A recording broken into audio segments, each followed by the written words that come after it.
after the presentation concludes. Should you need assistance during this conference call, please signal an operator by pressing star then zero on your touchtone phone. Please note that this conference is being recorded. I now hand the conference over to Mr. Ayush Agarwal, Investor Relations from Britannia. Thank you, and over to you, sir. Thank you, Danish. Good morning, everyone. This is Ayush from the Investor Relations team. I welcome you all to the Britannia earnings call to discuss the financial results of Q2 for financial year 25-26. Joining us today on this earnings call is our Executive Vice Chairman, Managing Director and CEO, Mr. Varun Berry, Executive Director and CFO, Mr. N. Venkatraman, Chief Commercial Officer, Sales and Replenishment, Mr. Vipin Kataria, Chief Manufacturing and Procurement Officer, Mr. Manoj Balgi, General Manager, Marketing, Mr. Siddharth Gupta, and General Manager, Corporate Finance, Mr. Ramamurthy Jayaraman. The analyst deck is uploaded on our website. Before I pass it on to Mr. Varun Berry, I would like to draw your attention to the safe harbor statement. Over to Mr. Berry with remarks on the performance. Good morning, everyone. I've kept it really tight so that we have enough time for all your questions. So jumping into the presentation, getting to the business overview slide, the quarter has been a growth of 4.1% on the top line and 23.1% on the bottom line.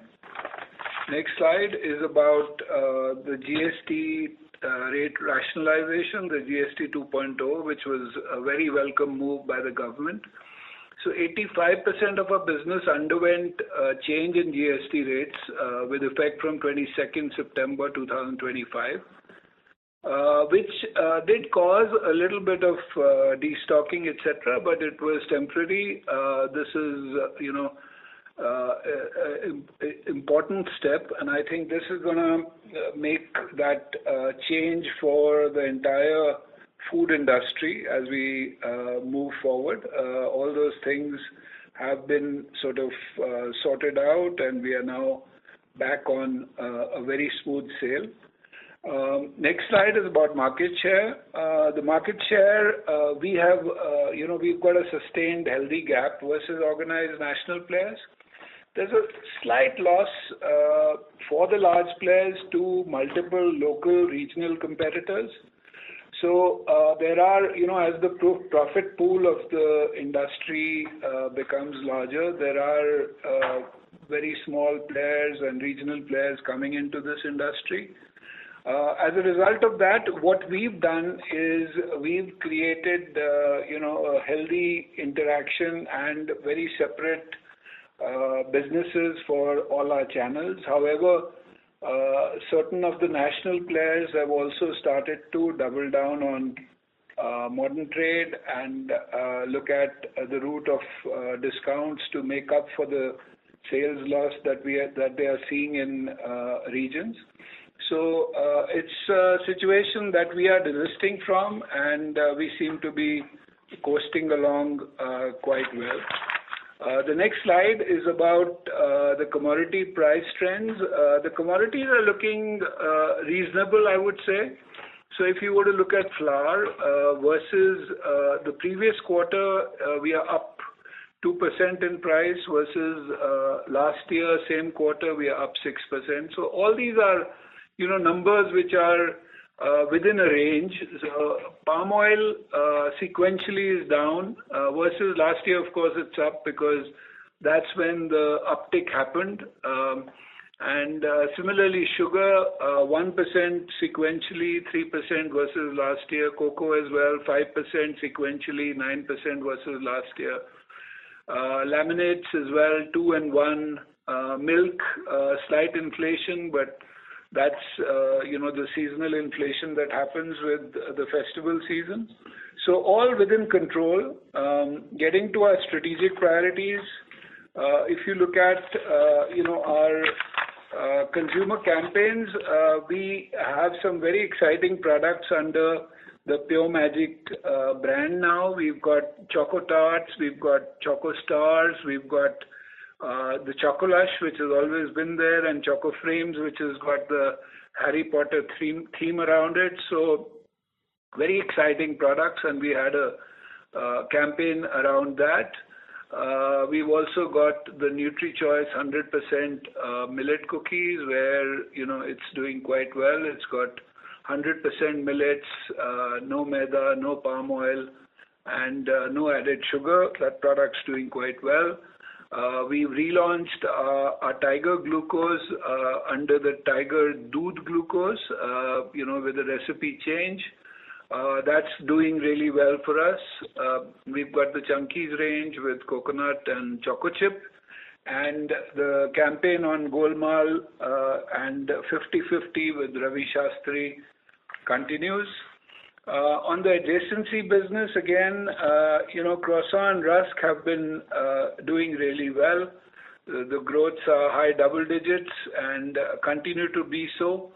Wafers again is the fifth consecutive quarter of healthy double-digit growths, augmented by additional capacity that we are putting up in our plant in North. Our international business, Africa business, continues to do well. We have a JV in Kenya which is shaping up quite well. In cake, the brownie product is doing well. We have, seen a change after our relaunch. However, we need to meet our own expectations on an overall level on cake. Cheese, we've seen very healthy growth in e-commerce, also general trade, and we've started to see sequential market share gains, which is the positive thing as far as cheese is concerned. Moving on to the next slide, which is on ESG. Our renewable energy has gone up by 13% to almost 45%.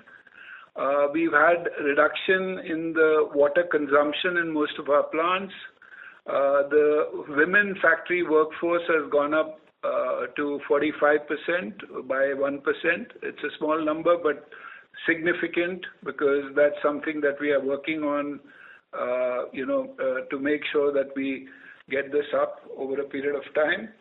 And our Britannia Nutrition Foundation beneficiaries are up by 22% to almost 300,000. We've also got a certain recognition with the Golden Peacock Awards, as well as our scores on the S&P Global, which have gone up to 60%. So we are happy with the progress. We are doubling up and making sure that we get this at a faster clip as we move forward. Our medium-term business outlook, I think we are now very clear that we've got the kind of profitability that we've always desired. Now it's got to be about volume-led growth, which is going to happen through region consumer-centric products and distribution, and also making sure that we are price competitive in each of the regions with the key players, so that we continue to dominate the regions that we operate in. We are going to invest behind our key core brands as we've been doing. There was, during the inflationary period, there was a little bit of a setback on the investments, but now we are very clear we're going to double down and make sure that the extremely salient brands that we have, we nurture them as we go forward.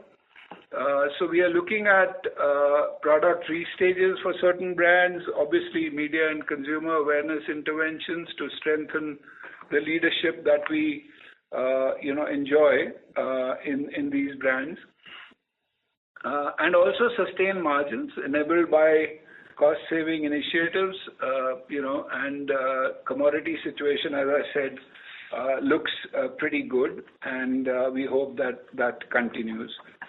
Getting to the financial results, revenue trends, as I said, this quarter we had a disruption in the third month of the quarter because of the GST implementation. And I would say we probably lost about 2%, 2.5% on the top line, but that's fine. I think This is, the lull before the storm. Now we are looking forward to a very aggressive top-line growth as we move forward. The bottom line, the key financial lines are looking very good. As I said, net sales grew by 4.1%, operating profit grew by 23, profit before tax grew by 24, and profit after tax grew by 23 as well. At the bottom of that table, you can see the various KPIs that we track. Profit from operations is up to 18.3%. Profit before tax is up to 18.6%. And profit after tax is up to 13.8%. So that is all from me. Over to you guys for your questions. Thank you, sir. Ladies and gentlemen, we'll now begin with a question and answer session. Anyone who wishes to ask a question may press star and one on their touchtone telephone. If you wish to remove yourself from the question queue, you may press star and two. Participants are requested to use headset while asking a question. Ladies and gentlemen, we'll wait for a moment while the question queue assembles. Our first question comes from the line of Avnish Roy from Nuvama Capital. Please go ahead. Yeah, thanks. Thanks. Good morning. Three questions. So, Varun, firstly, your statement that it is lull before storm and very aggressive top-line growth.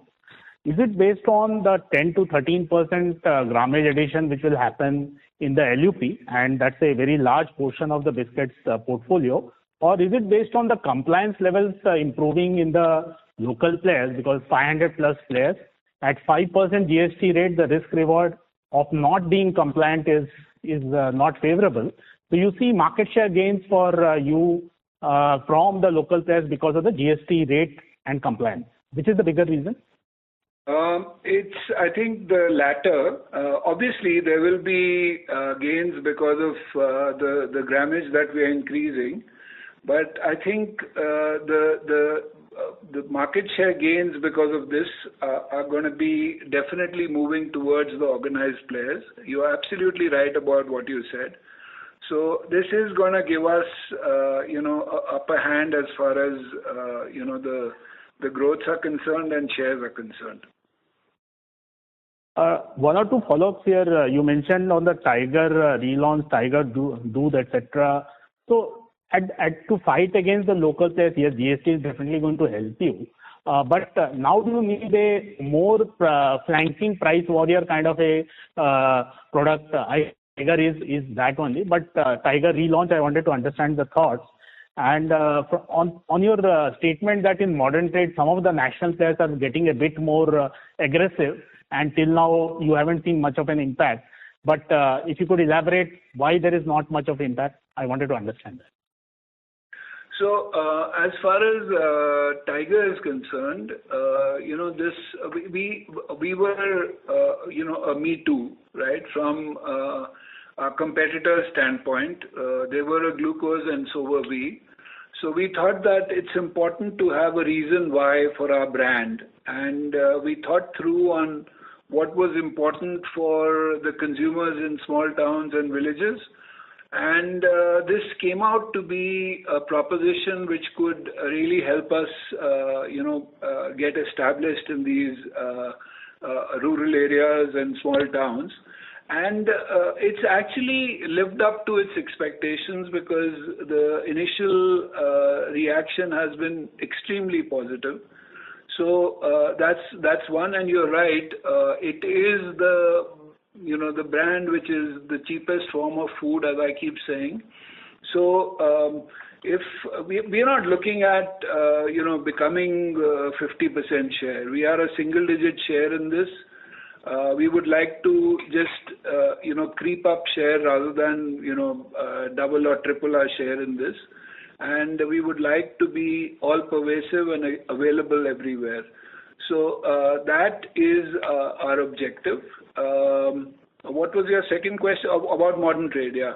So modern trade, see, what really matters is your brand, and I think we've got very strong brands. So these are all flaying tactics, as I call them, when you lose something, you want to gain something, and what you want to gain, if there's an easy way to do it, you want to do it that way. So that's the tactic that some of the national players followed, and we desisted from that. We have reacted to them on a case-to-case basis. We've not reacted to everything. And we will continue to do that. And it's not really impacted us because we've been very, wherever we've thought that it's important for us, we've reacted.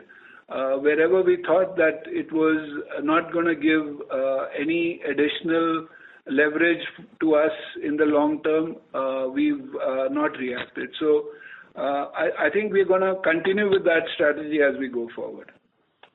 Sure. Last quick question. Mr. Rakshit Hargave, new CEO, he joins in December. So my key question here is, in terms of obviously great track record, I wanted to understand what will be the key priorities once he joins between your role and his role. What will be the transition? What will be the any demarcation, if I can understand that bit, and any thought process on his why he was hired? Of course, great credentials, but what was the thought process on hiring him? Thank you. So Rakshit's a great guy. I've been interacting with him ever since we hired him, and I think he's the perfect choice. There is going to be nothing, as a portfolio between him and me.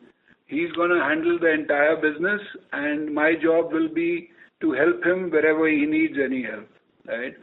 So I will not be directly handling anything as he joins. My job will be to run him in and make sure that he settles down absolutely well in the role. So that's my role, and that's what I'm going to fulfill as we go forward.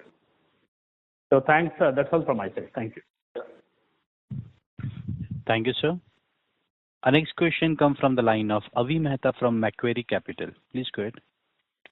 Yeah, hi, sir. So just two questions. One, if you could give us a sense on, how is the underlying demand environment? Basically, how much is the GST impact, and by when does it fully normalize? And the second bit was on the quantum of the employee cost impact because of the RSU. Those are the only two questions, so that I can understand the steady state run rate there. Thank you. Yeah, no, so see, the RSU impact has been very minimal this time. So that's not an impact at all. Now, on the demand scenario, the thing is that what we did when this GST implementation had to happen, which was 22nd, we had about 16, 17 days to implement it. And as you know, 65% of our portfolio is rupees 5 and rupees 10. So, and we had to pass the benefit to the consumer. So what we did was we marked our pricing as 4 rupees 50 paisa and 9 rupees for the 5 rupee and 10 rupee products. Now, you know as well as I do that when you get to the market, it will not sell for 450 or 9 rupees. It will sell for 5 and 10. So the consumer benefit from that standpoint has been very, very minimal. Now, end of October, about 65% of our portfolio has already got the increased grammages. And by the middle of November, we will have our entire portfolio with the required grammages and the pricing. So that is when you will start to see the impact of that. And as we speak, we are seeing a very positive impact of this. And we are hoping that as we go forward, this will only become better. Okay. Varun, just to add on. Yeah. Abhi, I'm assuming your question was, why is there a drop in employee cost? Employee cost.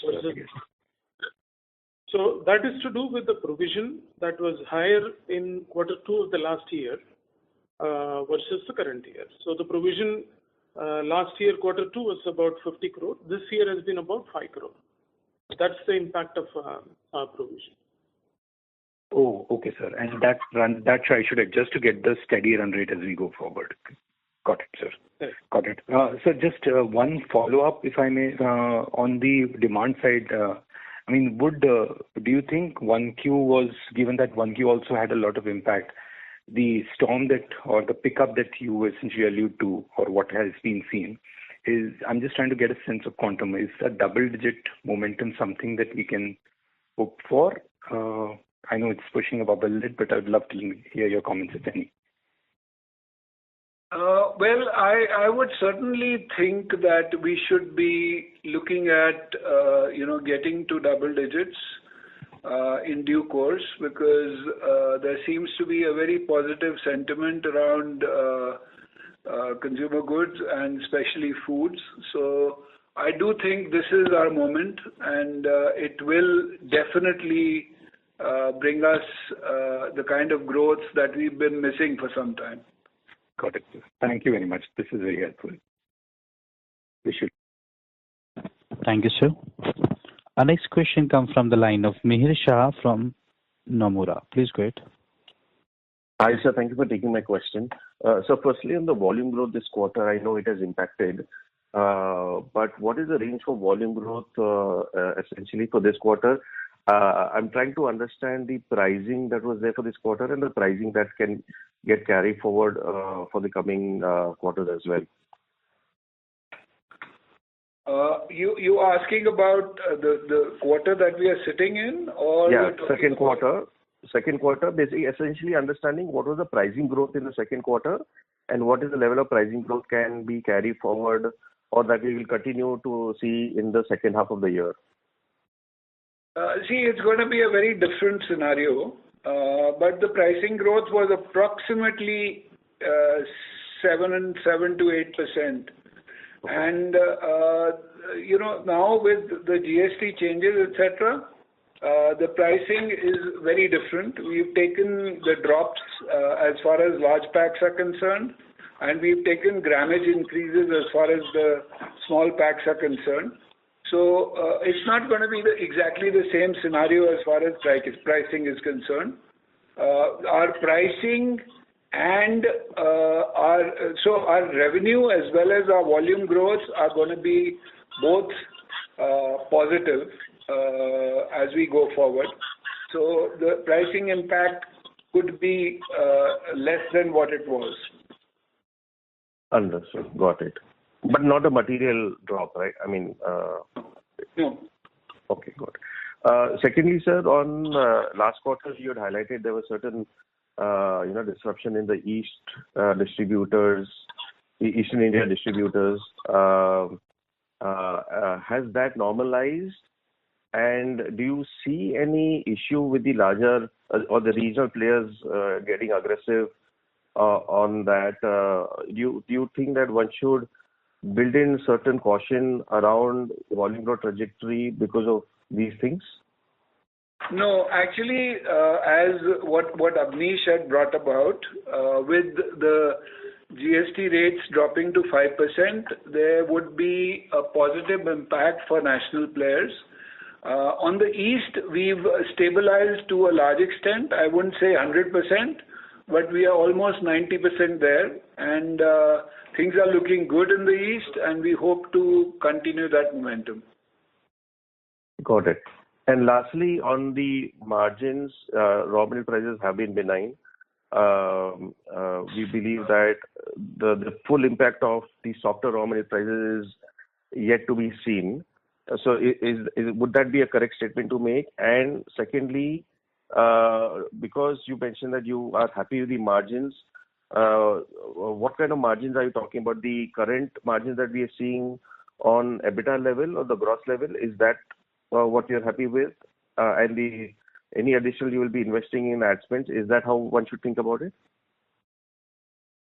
So there will be a certain amount of, investments that we'll make to get our products and brands in certain regions to be competitive, and those will be investments that we are making. Obviously, the brand investments, etc., will remain at the level that we think is optimal.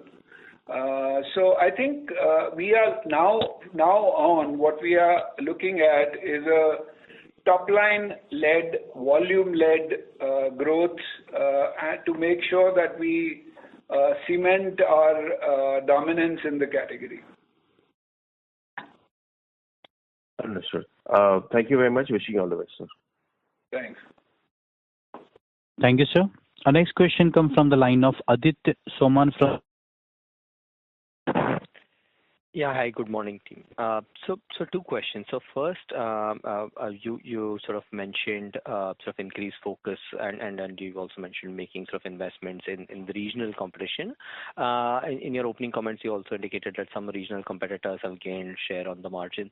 So can you throw a little more light on what exactly is happening? Is this a function of them launching differentiated products, or it's just a sort of pricing gap? And second, so tie that up with the other comment that you made that you expect to gain market share from some of these smaller players.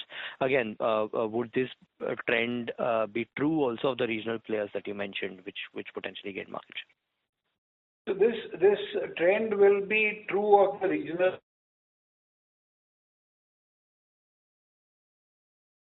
Telling comment in the beginning. Basically, what he said is what exactly. There are a lot of these host of these small regional players who operate in very small territories, produce product. We don't know their compliance on taxation. When it was 18%, the risk reward was in their favor. But now with 5%, I don't think it's going to make that much of a difference. So our competitiveness of the players who comply with the rules of the land is now going to be holding us in really good stead to be able to compete with these guys. These guys are not launching differentiated products. They are basically fighting on price, and that's what will become different now. And with our scale, with our efficiencies, etc., we will be able to compete much better with them.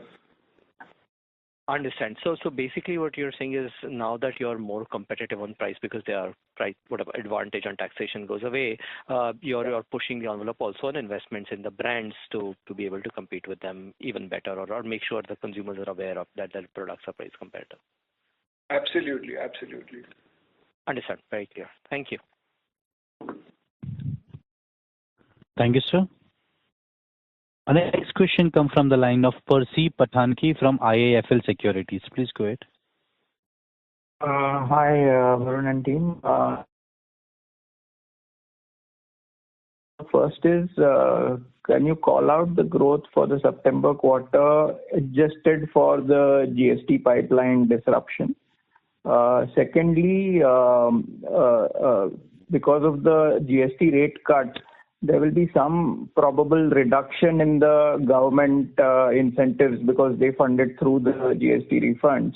So can you call out in rupees crore how much will that incentive fall? And secondly, if you are receiving lesser incentive, are you able to sort of offset that in some other way in terms of how much price reduction or grammage increase you are taking, or that is just competitively derived and that government incentive will be a loss which will sort of not be recouped? That is the second question. And third question is, how do we look at the top line growth? So supposing you have been tracking about 9 to 10% recently, if you're giving 12% extra on 60% of your portfolio, that's 6 to 7% more. So can we say that this 9% top line growth will go to 15%? Is that the right way to look at it? So these are my three questions. So, the first question I've already answered. I think we could have grown by 2.5% more last quarter if the disruptions hadn't happened.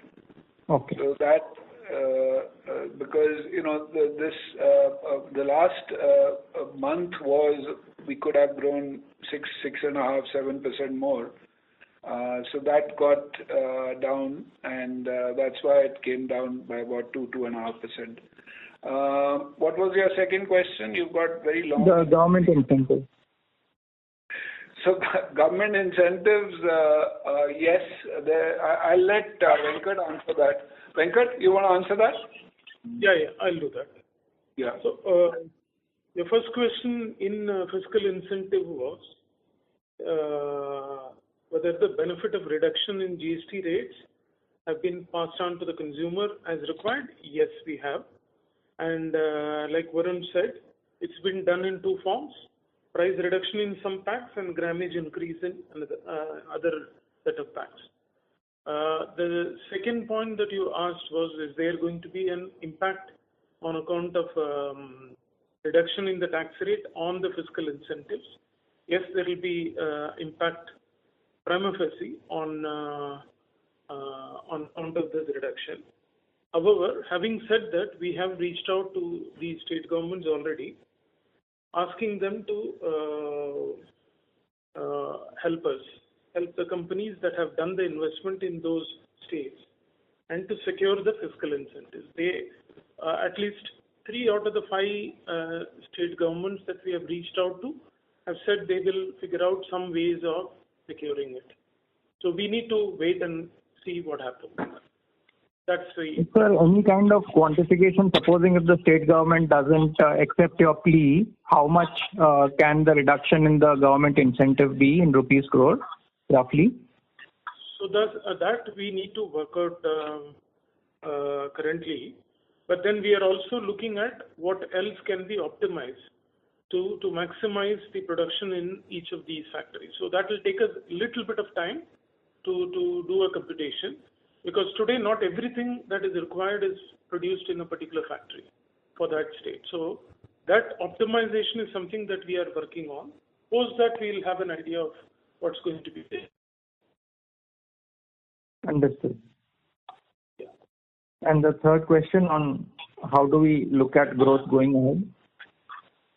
So growth, it doesn't work absolutely mathematically. 9 plus 6 is 15, we know that. But we are hoping that we get to 9 plus 6, but we could even get more than that. But, as I said, it's going to be all about top line growth. We are going to become extremely competitive wherever it's necessary.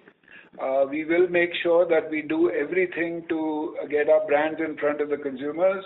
We are going to work on our overall distribution. We are going to work on channels, e-com, quick com, modern trade. So it's going to be all-out effort to make sure that we get our top-line growth. And as I said earlier, we hope that we get this back to our double-digit numbers that we used to do a few years ago. Okay, sir. Thank you so much. Yeah. Thank you, sir. Our next question comes from the line of Latika Chopra from JP Morgan. Please go ahead. Yeah, hi, Varun. Most of my questions are answered, but I have few clarifications. First one was, adjusting for GST, if the revenue growth stood at 6 to 6.5%, this was a moderation from 9% in Q1. What led to this? Is it because of the category growth was moderating, or was it due to the market share challenges that you alluded to? No, it's not about market share challenges, Latika. It was also the timing of Diwali, etc.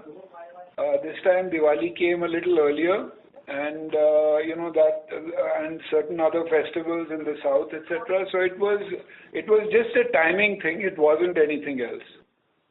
Our momentum was very similar, and we were really hoping to see a very, very good September, but unfortunately, it did get stymied a bit. All right. The second bit was, you mentioned by mid-November the GST impact will normalize. Does it mean that for the full December quarter, you will not see any negative impact, right? It will get lapped up in the second half of the quarter. Yes, for sure. All right.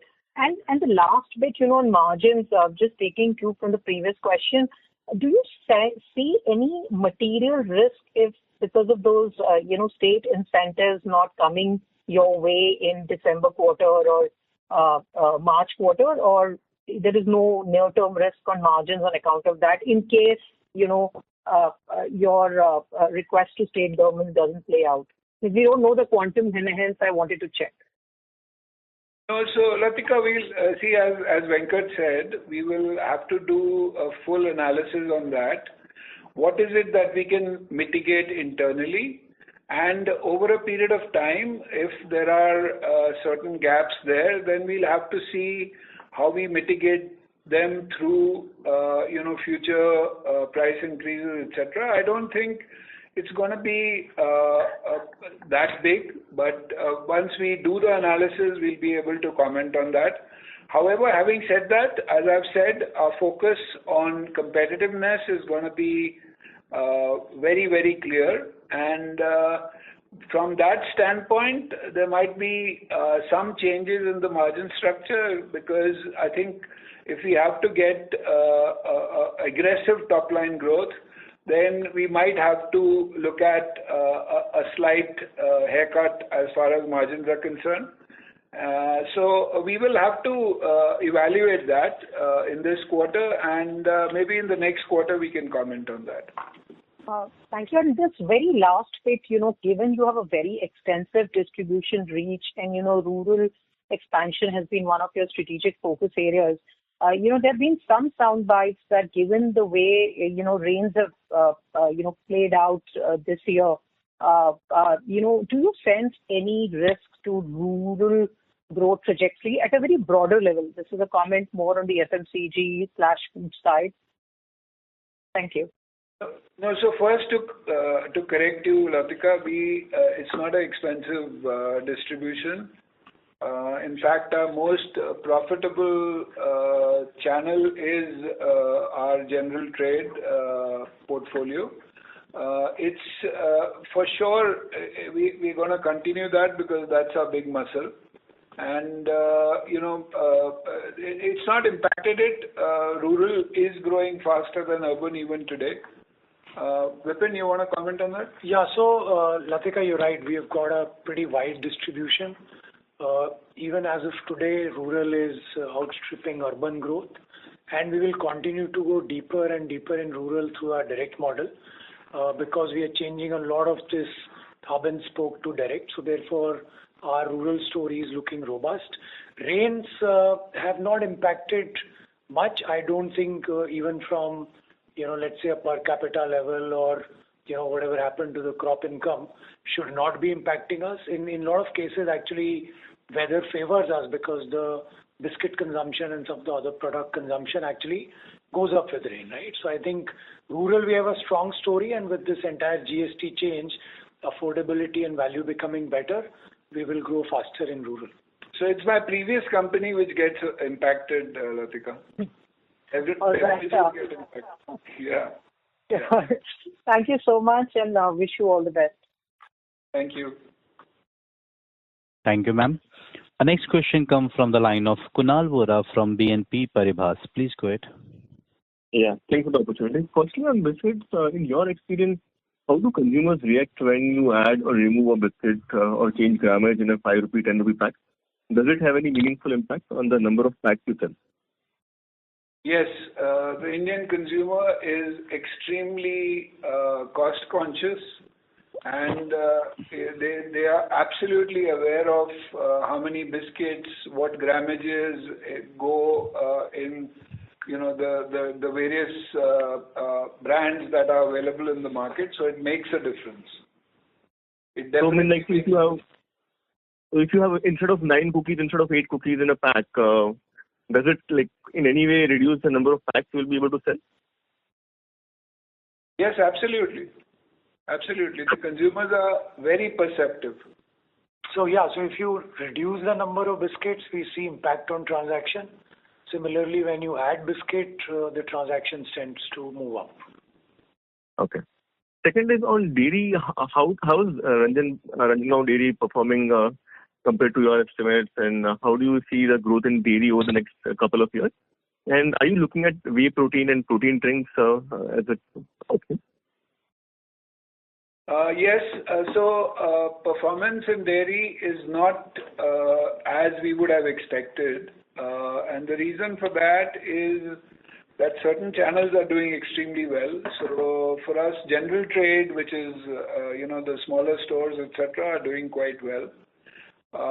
What has happened in dairy is that the cheese market was growing at a very high pace till about last year. The overall growths have slowed down, and hence it's led to a little bit of a fist fight as far as modern trade is concerned. So we've got to sort it out. Modern trade is a channel which is easy to execute. It's just that we are so cost conscious that we don't want to open up, the wallet to, pass on extra discounts, etc. But, it is what it is, and we will have to do what is necessary. And we are confident. E-com is doing very well. General trade's doing well. We've started to deal with some of the large pizza manufacturers for institutional supplies as well. So all of the channels, we are moving in the right direction. However, the final numbers are not what we'd expected. So we will have to make sure that we double down on this. And as Latika was saying earlier, on beverages, because of the excessive rains, we've seen, that we've suffered as a result of that. But hopefully, as we go forward, that will become better. We are working on a lot of efficiencies within our plant to make sure that we become. And if you guys haven't seen our plant, you've got to come and see it. It's a state-of-the-art plant in Ranjangaon, and we are trying to bring in all efficiencies to make sure that we become the lowest cost operators, and we are able to derive the maximum from the efficiencies in the plant. So I would say we are moving in the right direction, but not at the pace that we would have wanted to. But the trend is looking fine. And on protein products? Yes, protein drinks we are looking at. We definitely want to do protein drinks in ready-to-drink format. We are not looking at whey powders, etc. at this stage because we are not able to produce that quality of whey which gets into the whey powders which are used by professionals and bodybuilders, etc. So that we are not looking at right now, but certainly looking at protein ready-to-drink drinks. Thanks. And lastly, on advertisement spends, it looks like they might increase. Your annual ad spends have been hovering around 4% in last 3 years. How's the number trending in FY26, and should we expect an increase in coming years? So last quarter, I think we've normalized our advertising spends, and it will continue at that rate. It was only for the previous 2 years when there was a very high inflation that we had to tighten our belt. But last quarter onwards, we've sort of made it what it should be. Okay. Thank you. That's it from me.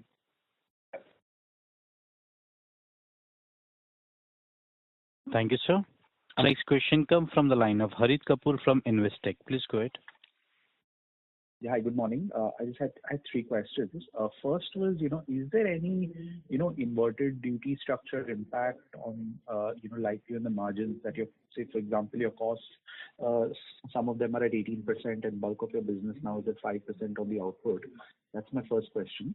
The second one was on, how large is this pool of small and regional players that you allude to? Because, 70% of the market is top 3, and then you have certain large, smaller players as well, organized smaller players. So in terms of size of market, how large would this pool be? And the third question was on, in your quest to, increase the volume growth or drive volume growth, and you also mentioned that you believe, the company's time has come to drive higher volume growth. How do you think of adjacencies and outside adjacencies, newer categories, in areas where you think you can play over the next, say, 12, 24 months or look to explore? Now, let me start with your last question. So, the competitiveness that we are talking about holds to all of our categories that we operate in, whether it's cake, rusk, dairy, biscuits, croissant, all of these categories, wherever we feel that we need to be more competitive in a certain region. And we are not talking about, a broad brush across the country. It's going to be a very region, state-led strategy that we are going to follow, with not just pricing, but with variants, etc. So that we are able to compete very aggressively with these competitors.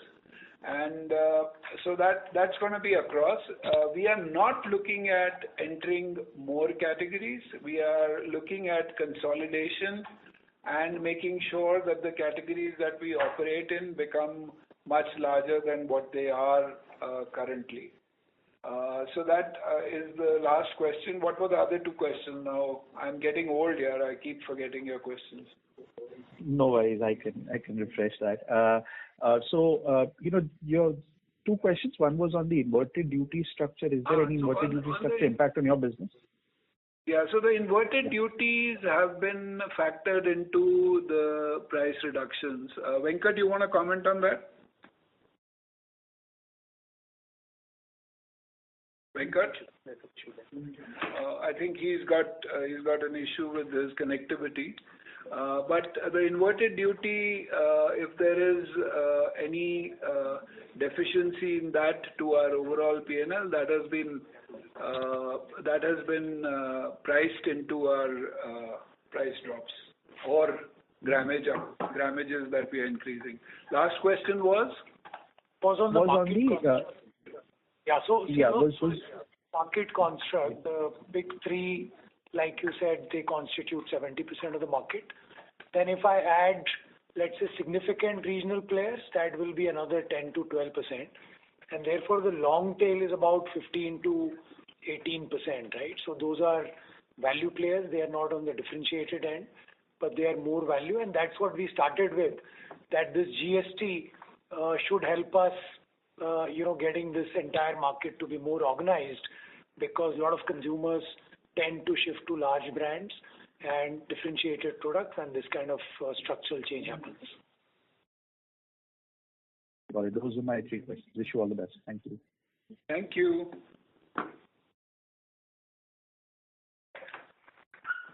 Thank you, sir. Our next question comes from the line of Nitin Gupta from Emkay Global. Please go ahead. Thanks for taking my question. My first question is around, would you like to offer any comments around your regionalization strategy at this stage? Well, the strategy is that we, meet the consumer needs on a regional state basis. If there is a requirement to launch, let's say, to give you a live example of a Jeera biscuit in the east, then that's what we need to do. It will be produced locally and will be supplied to the market there. And if there's a requirement of having a different type of Mari biscuit, in a certain part of the north region, then, that's what we'll do. So, and that's what we are looking at. Even some of our products will have different recipes if required, suiting the